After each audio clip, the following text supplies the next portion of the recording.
अस्सलामु अलैकुम नाज़रीन, एक बहुत बड़ी खबर निकल कर आई है। स्क्रीन पर अब जिस खातून को देख रहे हैं, इसका नाम डायना है, जो अमेरिका की रहने वाली हैं।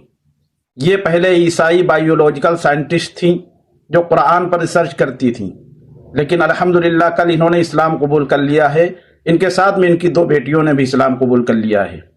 पूरी दुनिया के मुसलमानों में खुशी की लहर है और सभी लोग उनको मुबारकबाद पेश कर रहे हैं।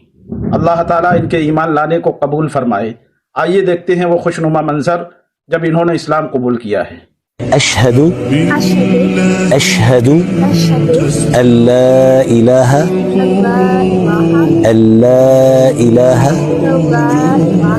इल्लल्लाह व अशहदु अन्ना मुहम्मदन रसूलुल्लाह।